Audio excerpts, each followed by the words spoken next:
2009년 8월 27일 미국 워싱턴 널레스 공항 입국장이야. 중년의 한국 여성 한 분이 꽃을 들고 서 있어. 입국장 앞을 기웃기웃. 이 사람을 기다리고 있었어. 이름은 한지수. 그 여성분의 막내딸이야. 그런데 한참을 기다렸는데도 이 지수가 안 나와. 결국 그날 지수는 공항에 나타나지 않았어. 다음 날도 그 다음 날도 소식이 없어. 모르는 번호로 언니 지희 씨에게 전화가 걸려와. 여보세요?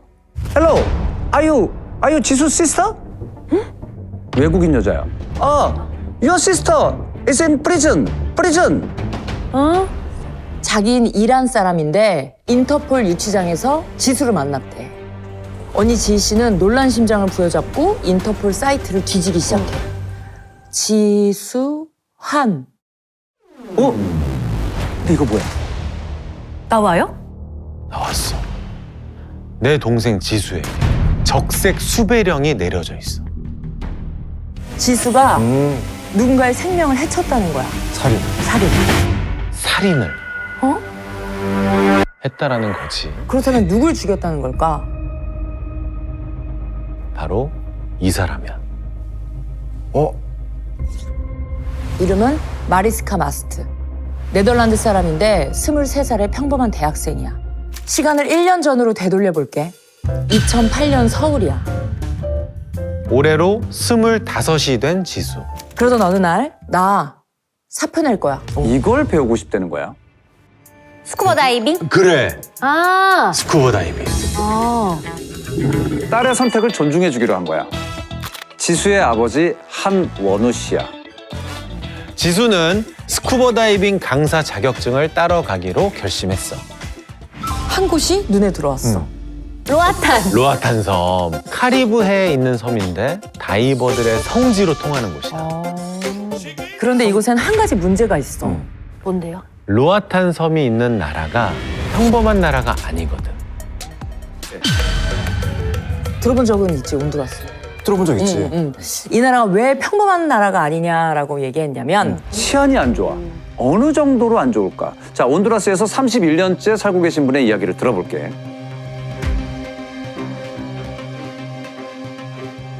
집 밖에 나갈 때나 들어갈 때나 늘 살펴야 되고 누가 예배드리는 도중에도 총 들고 들어와서 막 털어가고 살인율도 항상 1, 2위를 다투고 상당히 어려운 나라입니다. 이 사실을 알게 된 지수. 어떻게 했을까? 지수는 결심했어. 로아탄을 가기로. 가지 마. 지수가 보기에 포기할 수 없는 장점이 너무 많았어. 스쿠버 다이빙의 최적인 그 자연 환경, 저렴한 물가. 게다가 온두라스에서도 비교적 안전한 곳이라 전 세계에서 온 여행객들로 항상 붐볐어. 3박 4일의 여정 끝에 눈앞에 에메랄드빛 바다가 펼쳐져.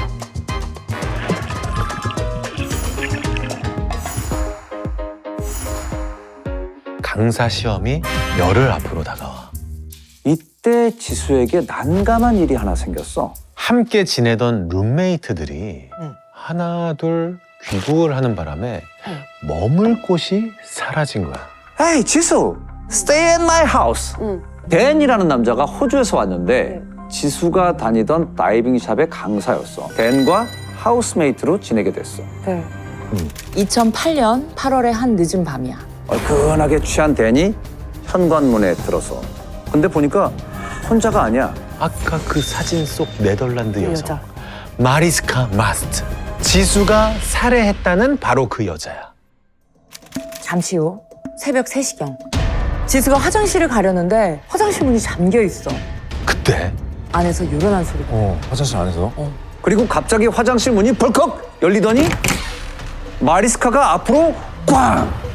의식이 없어 보여. 눈 위로는 피도 조금 나고 있어. 보니까 타일 바닥에 넘어지면서 피부가 약간 찢어진 것 같아. 둘은 할 수 있는 모든 응급처치를 하기 시작했어. 나야지. 다행히 깨어났어. 다행이네. 다행이다. 깨어났어. 지수는 놀란 가슴을 쓸어내리고 방으로 들어가서 다시 잠을 청했어. 그렇게 잠이 든 새벽 6시. 깜짝이야. 이번엔 댄이 지수를 불러.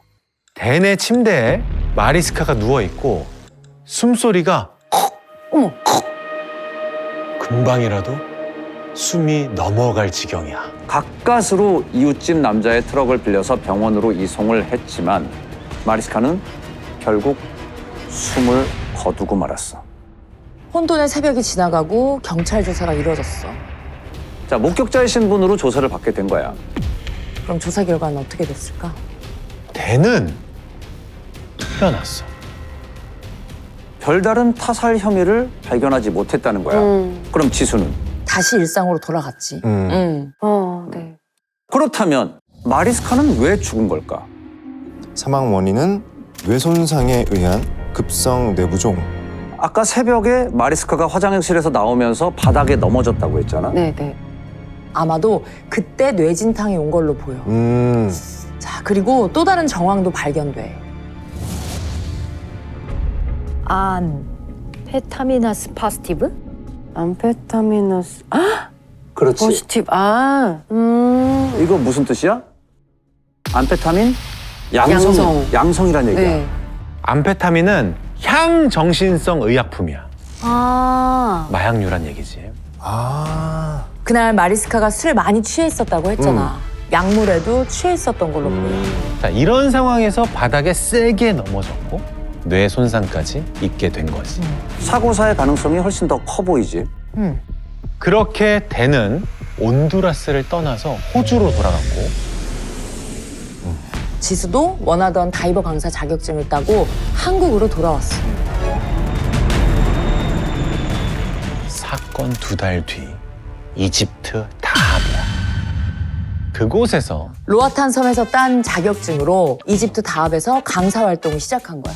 2009년 8월 27일 엄마를 만나러 미국 워싱턴으로 가는 날. 웬 남자 2명이 다가오더니 다짜고짜 지수의 양팔을 붙잡고 어디론지 끌고 가는 거야. 그렇게 한 4시간쯤 지났을까? 문이 열리더니 그 남자들이 다시 왔어.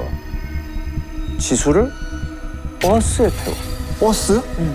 버스가 도착한 곳은 인터폴이야. 마리스카 사망 사건에 대해서 물어보기 시작했어.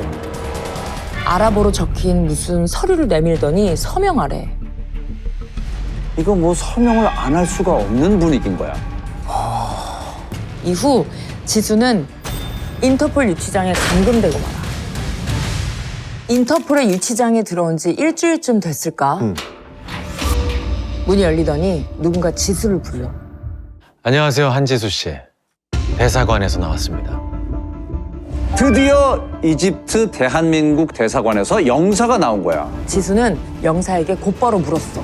대체 제가 왜 여기 있는 거죠? 온두라스 검찰이 마리스카 살인 혐의로 지수 씨를 기소했습니다. 지수가 댄과 공모해서 마리스카를 죽였다는 거야. 그래서 지금 댄도 적색 수배령이 내려진 상태래. 지수에게 직접 들어볼게. 이 영상은 15년 전 살인 혐의로 체포됐던 지수의 인터뷰 영상이야. 우리가 이미 증거가 있다라고 말을 하더라고요. 그랬더니 와서 보니까 그 증거라는 게 부검 보고서인 거예요. 근데 이걸 봐. 마리스카의 2차 부검 보고서요. 법의학 의견. 왼쪽 팔뚝과 오른손 손바닥 부분에 반상 출혈은 방어 과정에서 생긴 상처일 가능성이 높다. 후두 내부 출혈 있음. 사망 원인 경부 압박 질식. 사망 원인이 바뀌었네요. 누군가 마리스카를 목 졸라 죽였다는 거야. 결국 지수는 유치장에 갇힌 지 3주 만에 온두라스행 비행기에 오르게 돼. 이게 무슨 일이야. 자, 알고 보니까 마리스카는 네덜란드에서 꽤 유명한 재력가 집안의 딸이었대. 마리스카 부모 입장에선 외국에 놀러 간 딸이 하루아침에 죽은 거죠.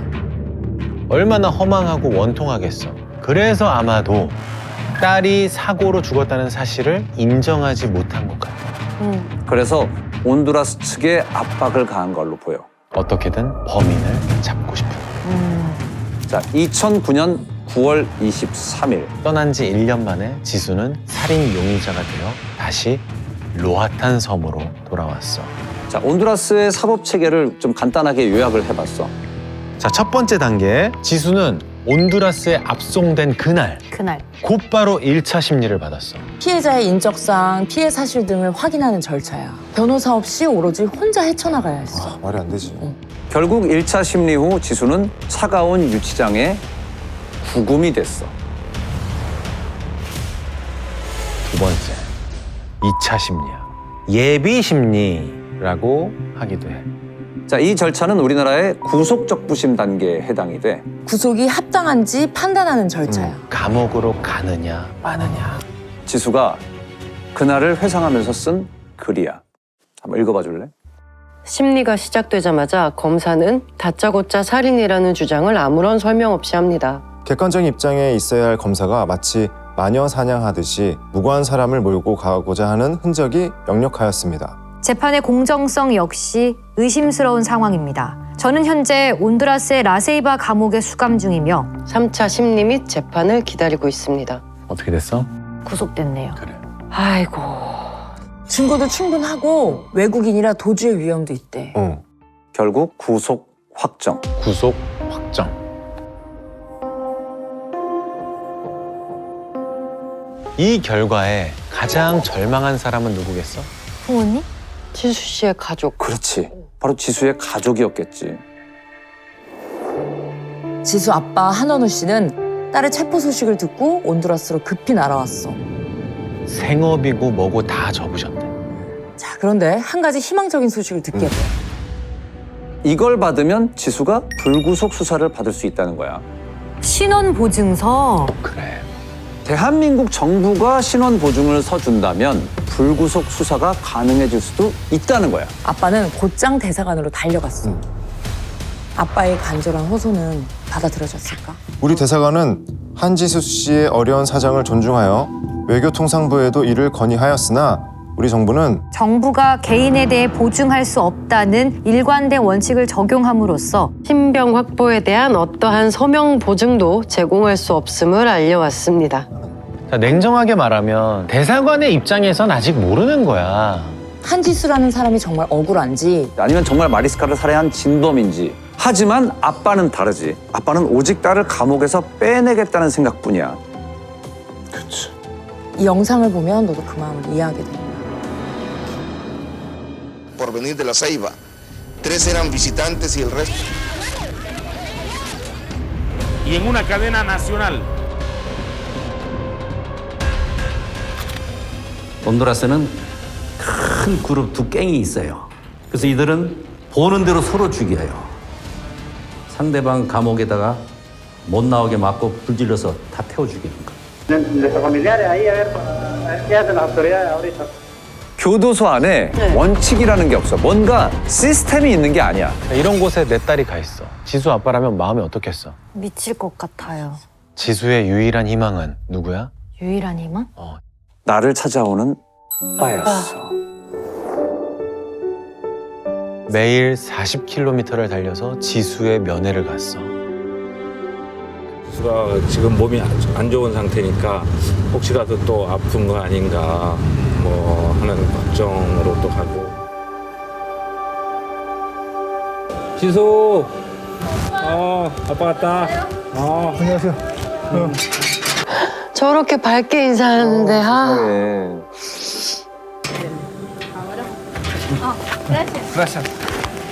안녕하세요.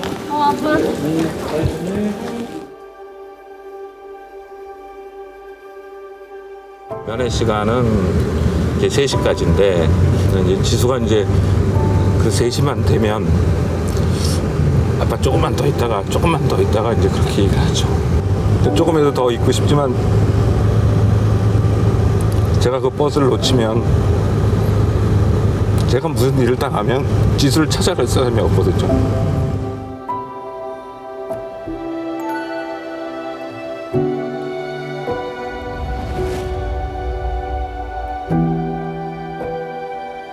며칠 뒤에 한국에서 정말 깜짝 놀랄 만한 소식이 전해졌어. 지수를 취재한 방송이 전파를 탄 거야. 난리가 났겠지. 뜨거워. 그것도 엄청 뜨거워. 국회의원까지 나서서 지수의 구금 상황을 장관 회의에서 언급하기도 했어. 이 국민이 어느 날 갑자기 해외 공항에서 체포돼서 억울한 혐의를 뒤집어 쓰고 한지수 사건 긴급 대응팀 꾸리시죠. 그렇게 지수를 집으로 데려오기 위한 작전이 시작이 됐어. 너무 다행이다. 그럼 가장 먼저 해야 할 건 뭘까? 사건의 진실을 풀 단서들. 이 면회로는 한계가 있어. 그럼 이 상황에서 가장 필요한 건 뭘까? 상황에서? 일단 지수 씨를 빼와야죠. 그렇지. 가석방이야. 네. 가석방. 불구속 수사가 지금 절실한 상황이야. 누군가 지수의 신원 보증을 자처하고 나선 사람이 있었어. 누가? 아니 젊은 20대 처녀가 곤드라스 감옥 그 좁은 곳에 있는데 얼마나 기가 막힙니까? 그 상황을 너무 잘 알고 위험하다는 걸 알기 때문에 어떻게든지 빨리 저건 뭐 일단은 빨리 빼내야 된다.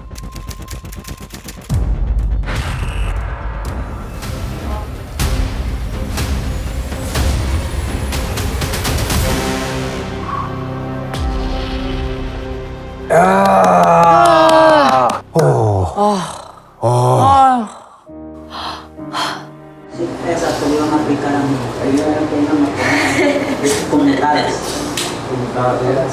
2009년 12월 목사님의 도움과 드림팀의 노력으로 지수에게 가석방 처분이 내려졌어요. 자, 하지만 끝날 때까지 끝난 게 아니에요. 끝난 게 아니지. 아직 무죄를 받은 게 아니잖아. 드림팀은 본격적으로 지수의 결백을 입증할 증거를 찾기 시작해. 목에서 발생한 내부 출혈이 경부 압박 질식사의 근거라고 주장을 했어. 그런데 드림팀의 법의학자가 이렇게 말해. 목 내부에 출혈이 있다고 해서 반드시 목을 졸랐다고 볼 수는 없어요. 사건 당일 그 마리스카가 실려갔던 병원을 찾아갔어. 그리고 그날 당직 의사를 만나. 사망한 마리스카의 목에 출혈이 있었다는데 혹시 보셨나요? 아, 그거요. 출혈이 있었을 겁니다. 제가 인투베이션을 했거든요. 후두경이라고도 하는데 입속으로 넣어서 목 내부 상태를 확인하는 기구야. 이 후두경을 이렇게 목 안으로 넣다 보면 출혈이 있을 수 있다. 상처가 날 수 있으니까 검찰이 타살의 증거로 제시한 목 내부 출혈이 이거일 수 있다. 후두경을 썼기 때문일 가능성이 있다는 거지. 처음에 지수가 이집트에서 온두라스로 이송된 날짜 혹시 기억나? 2009년? 2009년 9월 23일? 이 2차 부검 보고서를 한번 봐봐. 되게 찜찜하다 했어. 2009년 9월 23일이라는 뜻이야. 증거가 있어서 체포한 게 아니라 체포를 먼저 하고 하고. 나중에 만들어냈다는 얘기야. 온두라스 검찰에서 이렇게 부검 보고서를 받고야 지수 씨에 대한 구속을 계속 유지할 수 있다고 판단했기 때문에 공범으로서의 가능성이 있다는 것을 법원에 강조하기 위해서 이렇게 부검 보고서를 급조한 것입니다. 2010년 10월 16일 드디어 기다리고 기다리던 본 재판이 열렸어. 결과는 어땠을까? 무죄가 나왔을 것 같아요. 자, 우리 꼬꼬무가 이번에 사건 15년 만에 지수 씨를 만났어. 자, 한국일까? 제발 온두라스는 아니었으면 좋겠어요. 아니면 온두라스의 감옥에서 그녀를 만났을까?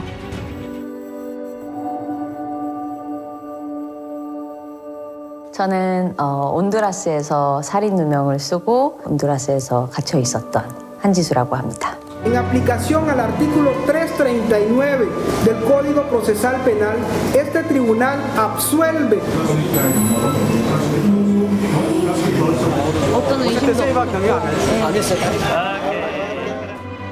지수는 드디어 한국에 돌아갈 수 있게 됐어. 아, 거의 500일 만이야. 500일 만이야.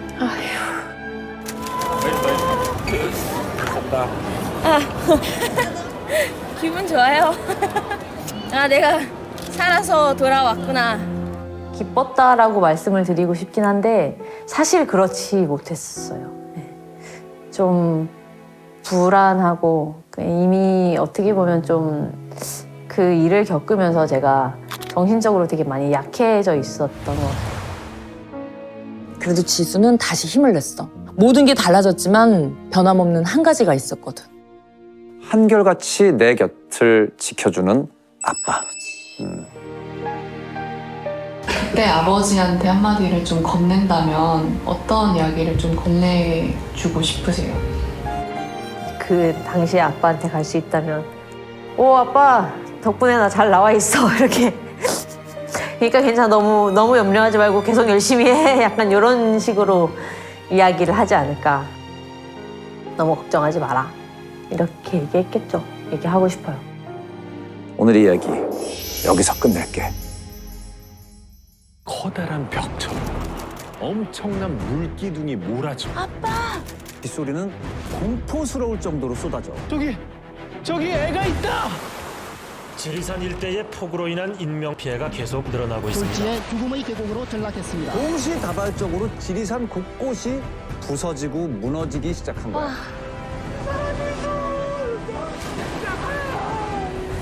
빨리 걸어올려, 빨리! 지금 이 가느다란 밧줄이 목숨줄인 셈이지. 그날의 참사는 한여름 한여름밤의 악몽 같은 이야기야.